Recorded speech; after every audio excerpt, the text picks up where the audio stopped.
Welcome to the General Hospital Daily YAPP for a quick, and by that, I mean you're already halfway done, recap of the most amazing or what the heck did we just watch moments on today's episode. Let's get to it.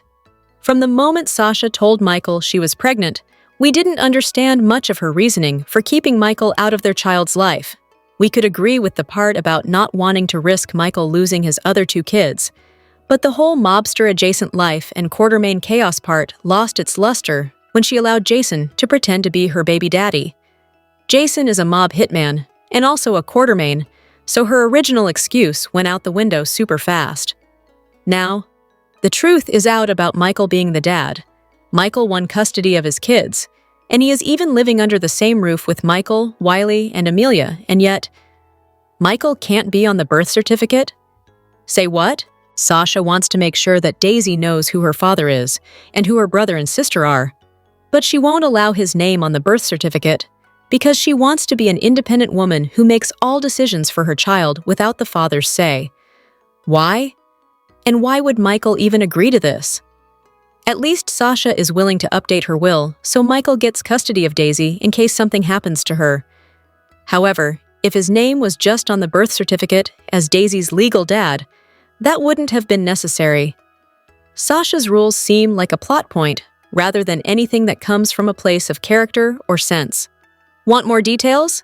We got you! Soap Central has the best full GH recaps on the internet. You can even go back over 30 years and read each and every one of them. If you can't wait until the next episode, we have daily spoilers too. And whatever you do this weekend, do not, seriously, do not forget to read the 2 scoops for some laughs in the as close as we can come to being a watching party without actually being a show. And the best part is if you agree or disagree, we want to know. As always, share your comments below. Hello everyone, welcome back to my channel, Messy Syrup. It's me, Abby, here. I hope everyone is having a wonderful day. Keep watching. So let's dive into today's video. General Hospital spoilers update for Friday, June 20th, reveals that Nina Reeves will share her concerns during a conversation with Ava Jerome, who'll hear about Willow Tate's mental struggles after the custody loss. Nina will admit the whole ordeal was worse than she could have imagined, and will blame Drew Kane for all her daughter's pain. Since Drew is still manipulating Willow, Nina may wonder how much more damage he could do. Nina could potentially end Drew's hold on Willow if she revealed their past hookups, but she's wary of doing that for a couple reasons. That scandalous news could destroy Nina's relationship with Willow and send her on another downward spiral.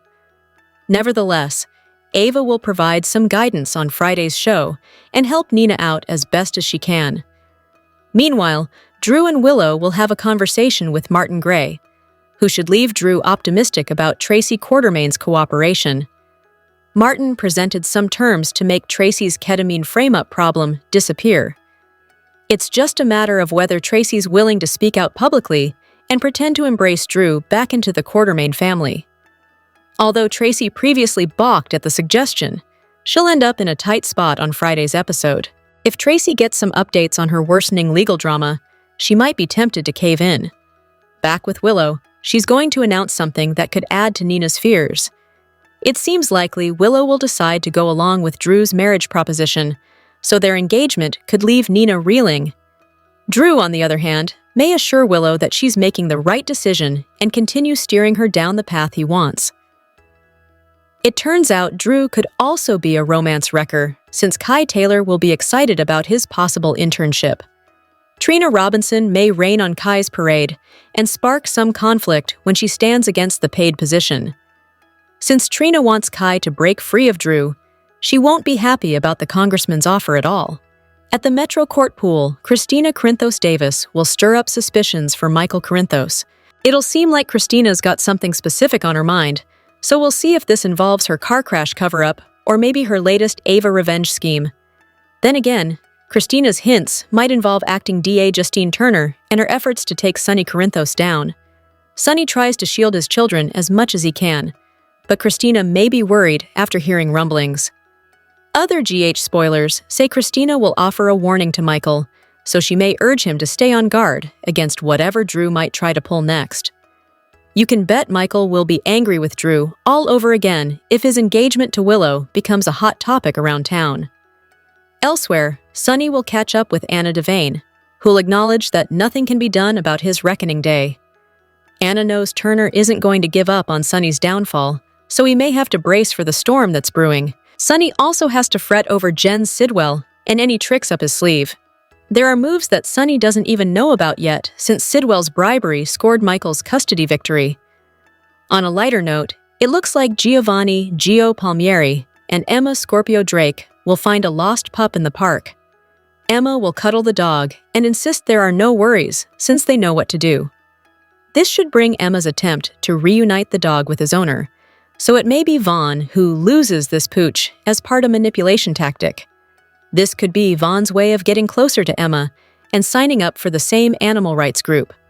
That's step one of Jocelyn Jax's plan to derail Emma's plot against Professor Henry Hank Dalton. Here's your General Hospital recap of what happened in Port Charles today, Thursday, June 19th, 2025. Lulu and Isaiah met at the Metro Court pool at sunset. Isaiah said he'd spoken with Lucky, who was still worried about Lulu and wanted him to look in on her. He offered to be there to talk, or just hang. After talking for a bit, Lulu admitted to digging herself a big hole, and a lot of people were pissed and hurt partly because of her. She didn't indulge in more details, but offered to buy the next drink when Isaiah got a call from the hospital. On the other side of the pool, Jordan met with Anna. She shared that Curtis's marriage was on the rocks, and that she didn't know how she felt about it. Anna explained the similar situation she had with Robert and Holly, and how she was tempted to try to get back with him when he and Holly were having marriage problems. Ultimately, she didn't because she wouldn't want someone doing the same to her. Jordan expressed that it was exactly what Portia had done. She admitted she and Curtis crashed and burned on their own, and Portia didn't intentionally sabotage their marriage, but she was circling. Anna asked if it was about payback. Jordan said she didn't want to be that person, but Portia didn't seem to be able to learn a lesson because she lied to Curtis again. She was honest about feeling bad for Curtis and Trina, but finding it hard to have much sympathy for Portia. While Isaiah was on the phone, Lulu came over to ask to talk with Anna. She apologized for never properly thanking her for bringing Charlotte back, and for how she acted toward her regarding Valentine. Anna shared her profound regret about what happened to Charlotte. Lulu acknowledged it was an accident and encouraged her to stop carrying that burden. Lulu shared that Charlotte had found a good group of friends and was going to be a summer counselor at Camp Leela. Anna felt Charlotte had a tougher life because of Valentine and was glad she now had a parent who could love and guide her the way she needed. Lulu reflected on losing 4 years of her children's lives and not wanting to lose any more and said, thanks to Anna, she wouldn't have to. Isaiah and Jordan chatted. He wondered if she had changed her mind about Jen Sidwell. She assured she had no illusions about him. Fishing for information, he brought up her ex-husband being the head of Aurora Media. At the end of their conversation, they both expressed regret for the way things ended between them and acknowledged that the timing wasn't right. He still wished her the best, though. At Trina and Jocelyn's home, Joss was on the phone explaining to Dalton why she had to leave the office early and promised to never leave her work to Emma or anyone else again. Trina walked in visibly upset. Trina explained Kai's results and the conclusion that he couldn't play football anymore and how Josh tried to continue filming through it. She felt his future was pulled from under him again, his dreams were destroyed, and it was all Drew's fault. Trina felt Drew had been trying to ride out Kai's good PR and did not really care about him. Of course not. Drew doesn't care about anything but Drew, and the people he helps, he ruins their lives, said Jocelyn, who went on to update Trina about Willow. With a controlled outrage, Trina declared Drew to be a user. Joss said someone needed to stop him, and Trina responded, "Somebody will. Count on it." As they continued their conversation over tea, Joss explained what Drew did to Wiley. They were perplexed how Drew, who did not act subtly, could continue to get away with everything he had done. Trina had to admit Kai believed in Drew, and it was scaring her. Joss tried to assure her that eventually, Drew would be found out and that no one would ever believe him again. The two went down a list of some of the people Drew had crossed, Tracy, Curtis, Michael, Jason, Sunny, Carly, etc. Joss referred to them as not the most forgiving, let bygones be bygones group of people, and felt one of them would take him down soon. Trina hoped so, and hoped Kai would not be anywhere near him when it happened. Kai went to Drew's house to explain what happened at his follow-up appointment, and the bad news he received about not being able to play football again. Drew glossed over the bad news, reminding him that they knew nothing was a guarantee, and his spine was better after the surgery. Kai expressed his frustration for all the years he put into football for nothing. After talking some more, Kai expressed the documentary was not going to turn out like they wanted. Drew told him not to worry about it and assured him he would cancel the project. Drew said he owed Kai an apology because he didn't fully realize the downside of the surgery. He then offered another possibility, being a paid intern for him in DC and Port Charles. Drew told him he was a natural-born leader, was great with the media, had integrity, and he could use someone like that by his side. Drew asked him to think about it and to remember that his future was going to be bright even without football. He wanted Kai to consider him a friend, whether he accepted the internship or not. Kai said he did. At the Q-Man Nation, Jason walked in to welcome Sasha and Daisy home. Michael walked in after tucking the kids in. He was upset because Amelia asked for her mother to tuck her in, and he didn't know when it would be okay for her to see them. Michael told Jason he was trying to figure out where he and the kids were going to live because the gatehouse was not an option. Jason asked why he wouldn't just stay at the Q Mansion, where Wiley and Amelia could be around family.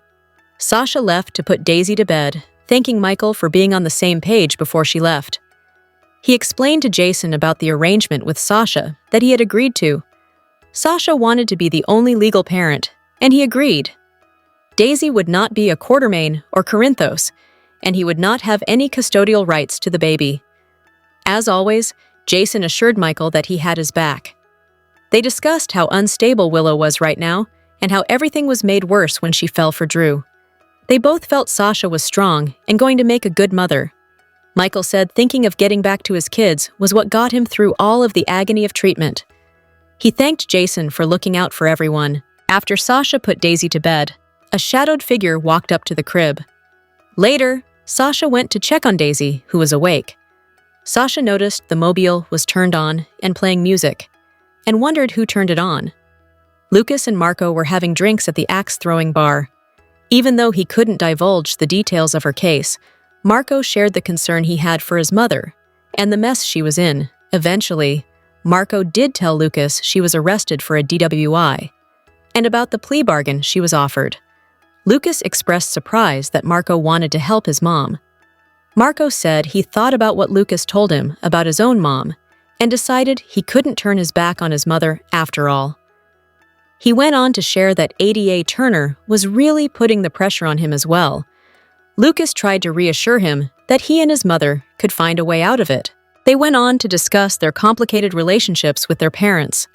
Marco was a bit envious that both of Lucas's parents accepted him for who he was. Lucas told him, "Our parents gave us life, but that doesn't mean we owe them ours. We get to live in a way that makes us happy." Lucas said he was happy Marco's father supported him, and that Marco wanted to return that same acceptance, but reminded him that being gay is different from being a criminal. Lucas could appreciate how important his relationship with his dad was, but worried his proximity to him could put him in danger like Michael with Sunny, and Lucas to Julian to a certain extent. They went on to talk about Michael's custody case, and Marco found it odd that the judge did not directly grant visitation to Willow. Sunny met with Sidwell at his castle on Spoon Island to talk man-to-man. He asked Sidwell for the truth about why he really wanted to buy the piers from him. Appreciating Sunny's directness, Sidwell responded in kind and told Sunny he wanted his peers so he could end Sunny's influence in the city. Sunny asked if Sidwell thought he could just push him aside, to which he responded, "No, I was hoping you'd step down like a gentleman." When Sunny told him to get to the point, he said he wanted to expand his business in Port Charles, and his business did not include monthly mob shootouts. When asked what exactly his business was, Sidwell said he was an exporter, and piers were crucial to the business that would bring jobs and commerce to the city. A skeptical Sunny did not believe he was being told the full truth. He pointed out that Sidwell would lose the peers if Measure C passed anyway, to which he responded that he liked a little gamble. Sidwell felt no one would care about Measure C once the peers were no longer Sunny's, who he said would be able to walk away richer and cleaner. He claimed it was a chance for Sunny to unburden himself and be free of an enterprise that had become an albatross around his neck. "Mr. Corinthos, you have led a tragic life. You already lost one son. Now, I can imagine that you'd want to spend the rest of your days with family, safe and secure," said Sidwell, to which Sunny responded, "Are you threatening my family?" Sunny told him no one threatens his family and lives. Sidwell claimed he meant the complete opposite, and he did not want violence. He went further to say, "A man's children are sacred, and that kind of violence must be met in kind. And he certainly wouldn't want anything to happen to Marco." Sunny re-emphasized he would do anything to keep his family safe. Sidwell asked, "Do we have a deal?" Sunny questioned why they would, and stated Port Charles was his home, that he would protect it from anyone, including him. Ominously, Sidwell told him he'd be wise to reconsider. As he was leaving, Sunny told him to take his money and stay out of his way. Judge Heron from Michael and Willow's hearing visited Sidwell to inform him that she granted full custody to Michael as he wanted. He thanked her for a job well done and told her the rest of her money was wired to her account. Here are your General Hospital spoilers for Friday, June 20th, 2025. Drew asked Willow to marry him, convinced that she would say yes eventually. However, he is still ready to stick it to Tracy in any way that he can. Drew wonders if she is ready to cut some kind of deal, but Tracy is not quite ready. She feels cornered, but she also needs to hear Marty out and decide what to do if she wants to beat those false ketamine charges. Meanwhile, Willow seems to look a little more like herself when she sits down with Drew on Friday. She is set to make a big announcement. Does that mean she is ready to marry Drew in the hopes that she will get her children back? Little does she know that there was foul play involved with her losing the custody case. Nina needs a friend to talk to, so she pays Ava a visit at the gallery and tells her all about Willow's massive meltdown when the judge announced her decision. It was so much worse than Nina ever imagined. Nina knows she has to get Willow away from Drew, but she has no idea how. Ava knows exactly what Nina should do and has been telling her the same thing for months. Nina just has to tell Willow about her affair with Drew and let the chips fall where they may. Maxie has also told her the same thing, but Nina just can't bring herself to do it. Gio promised to help Emma with her quest to get the goods on Professor Dalton.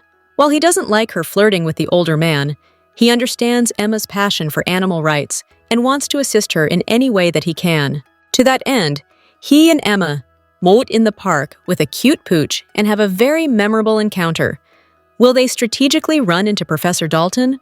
Or will this encounter be of the romantic kind just between Emma and Gio? Catch all new episodes of General Hospital weekdays on ABC and Hulu. The latest developments on General Hospital plunge viewers into the emotional whirlwind surrounding Willow Tate, baby Daisy, and the web of relationships that continue to unravel across Port Charles. In a storyline marked by psychological tension, shifting loyalties, and parental desperation, Willow's fragile mental state reaches a breaking point. Driven by fear of losing yet another child and spiraling under the weight of personal trauma, she abducts baby Daisy, believed at one point to be Sasha Gilmore's daughter, amid an intensifying paternity mystery. This shocking act is not only a manifestation of Willow's mental collapse, but also a catalyst for chaos, placing her at the center of a media and legal firestorm. In a controversial move, Willow turns to Jason Morgan for help. Though deeply conflicted, Jason agrees to protect her for 1 week, buying her a limited window of time before the law catches up.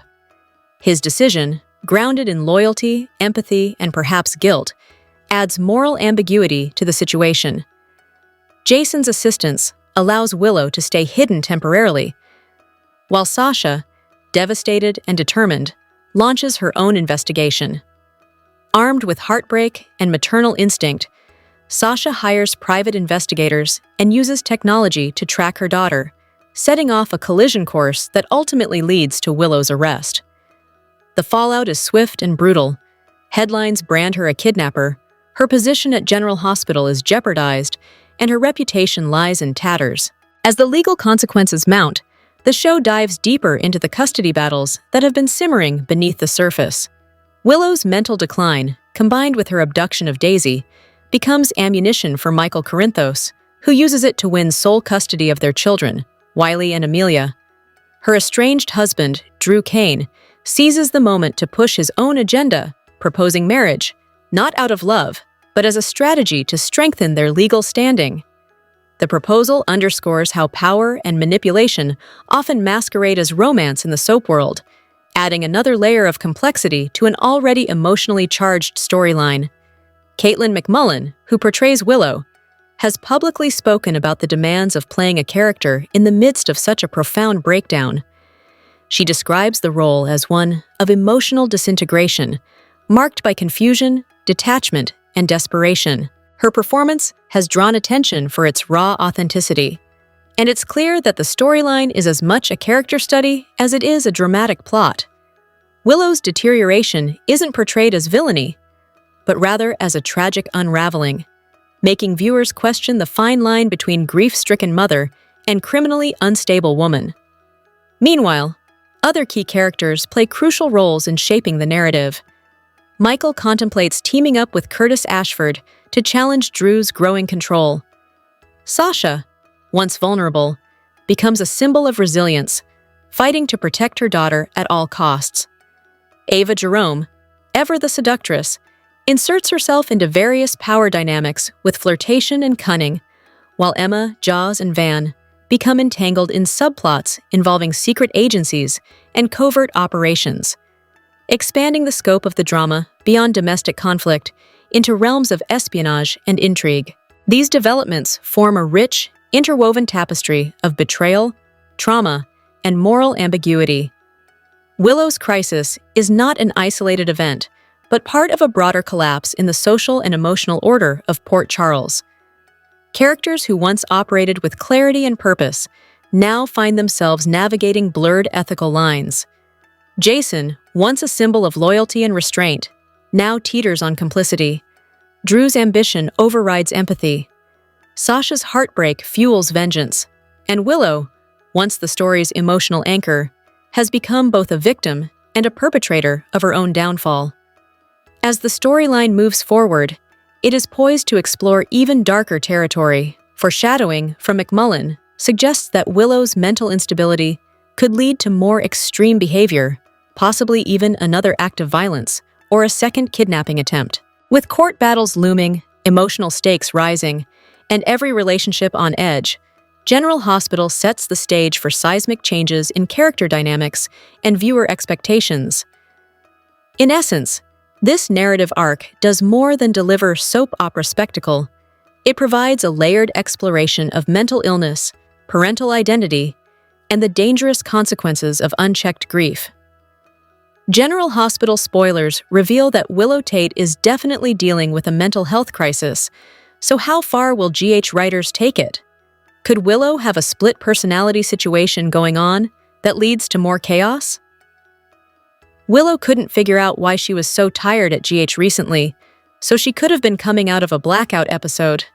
That bout of exhaustion came after someone put Sasha Gilmore Corbin's baby in a bassinet that didn't correspond with her hospital bracelet.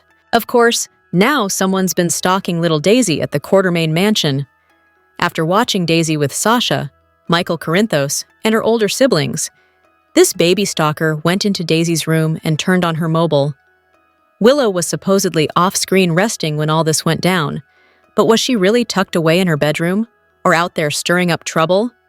It's possible Willow's getting a dissociative identity disorder storyline.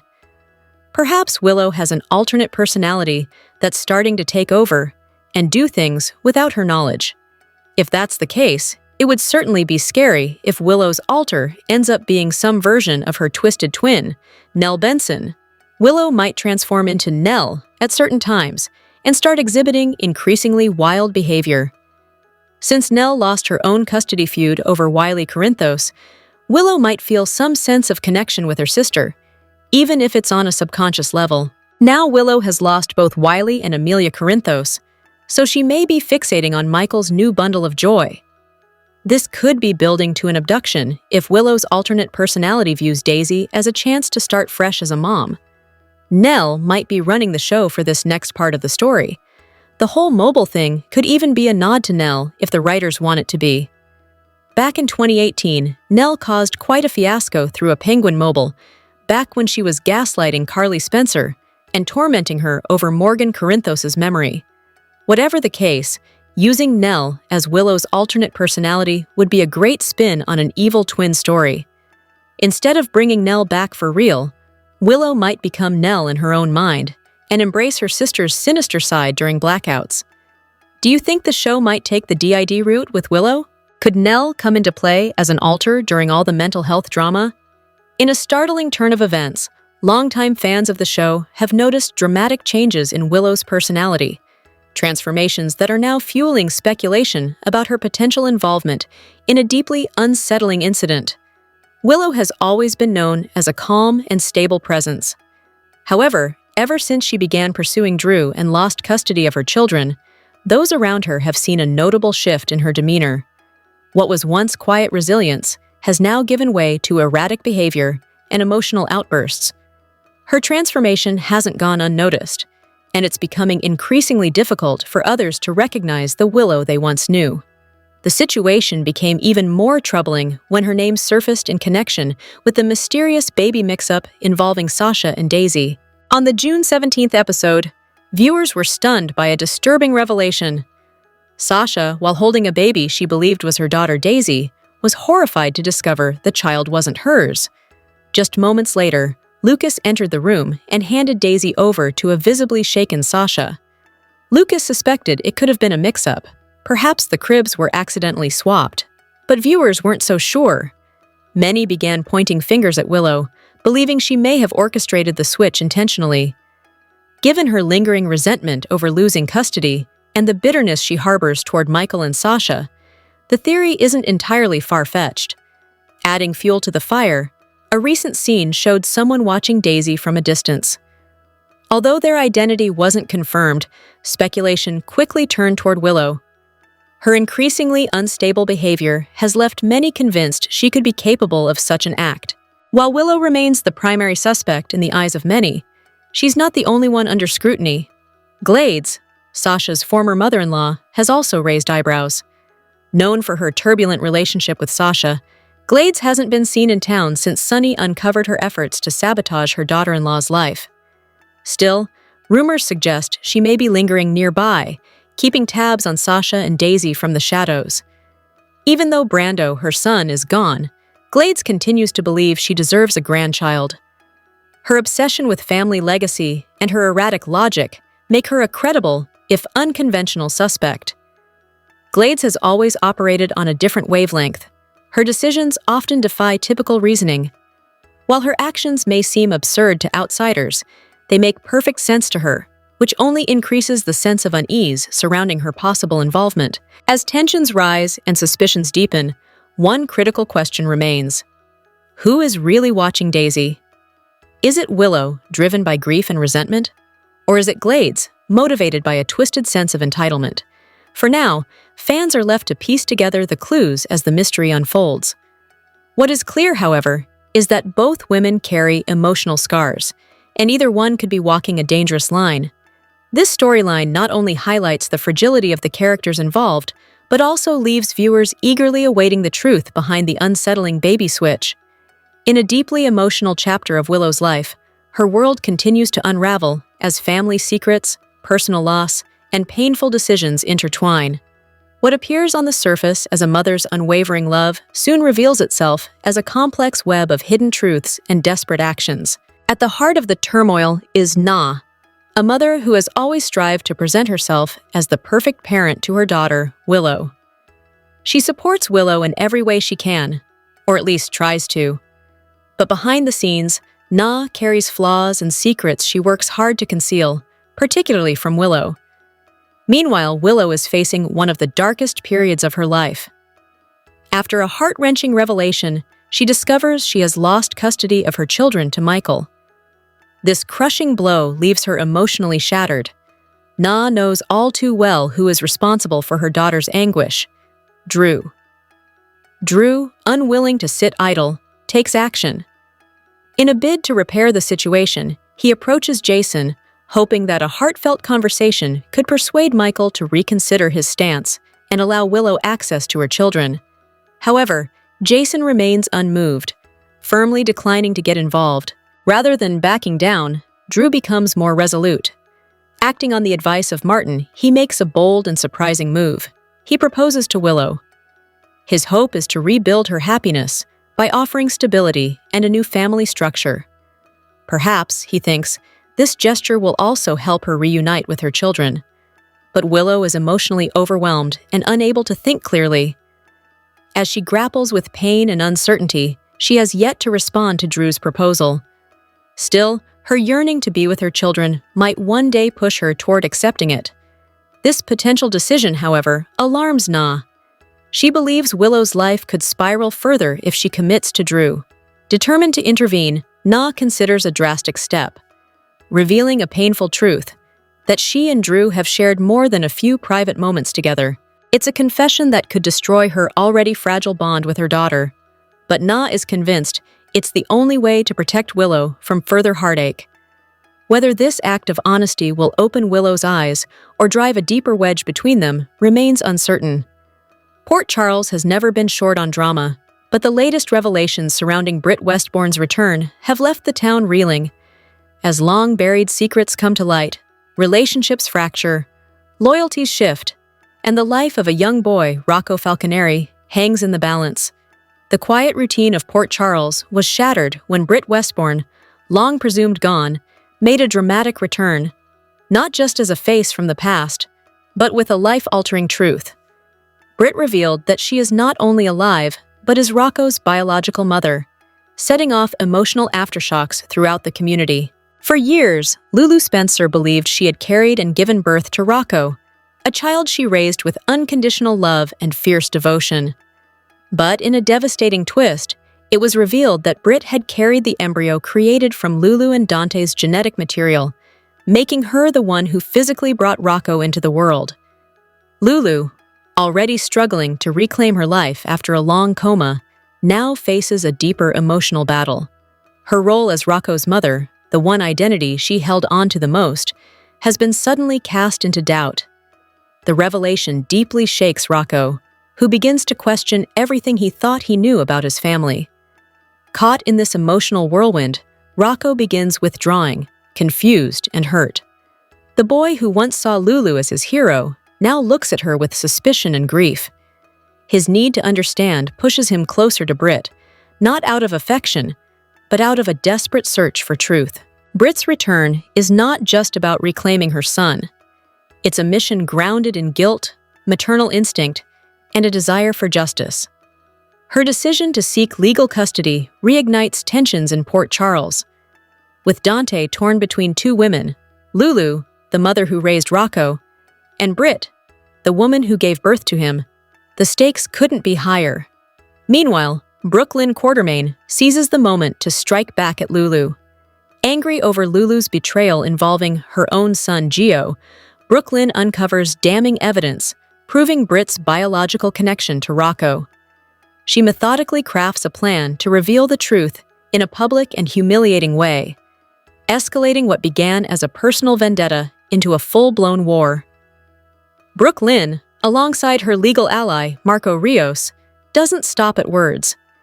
She gathers fertility records, surrogacy documents, and more, arming herself with the legal firepower to challenge Lulu's maternal claim. In a calculated move, she also begins planting seeds of doubt in Rocco's mind, ensuring that by the time the truth reaches him, the emotional damage is already done. As the custody hearing approaches, the tension in Port Charles rises. Britt, bolstered by her rekindled bond with Jason Morgan, steps into the courtroom not as the disgraced doctor she once was, but as a woman determined to reclaim her narrative. Jason's quiet support lends her credibility, influencing public sentiment. Lulu, meanwhile, spirals under the pressure. Her desperation to keep Rocco, combined with emotional instability, becomes ammunition for Britt's case. Even her closest allies begin to question her decisions. In the courtroom, the battle becomes more than legal, it becomes symbolic. It's not just about who gave birth or who raised the child. It's about who Rocco chooses to trust and where he finds his sense of identity. This is more than just a custody dispute. It's a reckoning. Brits return forces Port Charles to confront uncomfortable truths about identity, motherhood, and redemption. The people involved, Lulu, Brit, Dante, and Rocco, each face their own crossroads, with decisions that could shape not just their futures, but the future of the entire community. As the final verdict looms, the town holds its breath. Will the court favor biology or emotional history? Can Lulu hold on to the son she raised? Or will Brit's fight for justice reshape what family means in Port Charles? Soap opera's landscape, resonating with fans and industry professionals alike. McMullen, widely praised for her heartfelt and vulnerable portrayal of Willow Tate, stepped away from the role to focus on her mental health after being diagnosed with situational depression. The emotional toll of embodying Willow, whose storyline was dominated by intense themes of custody loss, betrayal, illness, and psychological decline, proved overwhelming. In her farewell, McMullen openly acknowledged the blurred line between character and actress, highlighting the immense emotional labor required to portray such trauma and shedding light on the need for better mental health support within the entertainment industry. Her exit has sent shockwaves through the production team, compelling a significant overhaul of the show's current direction. To address her absence while preserving Willow's narrative presence, writers have reportedly decided to place the character in a medically induced coma. This allows the storyline to maintain emotional continuity while opening the door for a potential recast down the line. It's a common narrative device in soap operas, often used to accommodate sudden actor departures while leaving room for future returns or reinventions. The decision also reflects respect for McMullen's deeply personal performance, allowing space for healing while acknowledging Willow's central role in Port Charles' ongoing drama. Willow's storyline, particularly her turbulent marriage to Drew Kane, the unraveling of her mental health, and an explosive custody battle over her children, has become even more complex in the wake of McMullen's exit. Michael Corinthos, Willow's former partner, has grown increasingly obsessed with gaining full custody, using Willow's declining mental state as leverage. Meanwhile, Drew's motives remain murky, raising questions about whether he's supporting Willow or subtly manipulating her.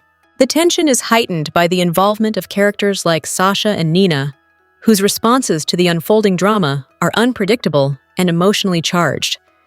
These layered dynamics ensure that Willow's coma doesn't mark her disappearance from the canvas, but rather deepens the stakes of every scene she's no longer present in. Behind the scenes, casting directors are actively searching for a new actress to take over the role of Willow. Speculation suggests that the next iteration of the character may be darker and more complex, shifting her identity from vulnerable victim to a powerful and perhaps volatile force within the series.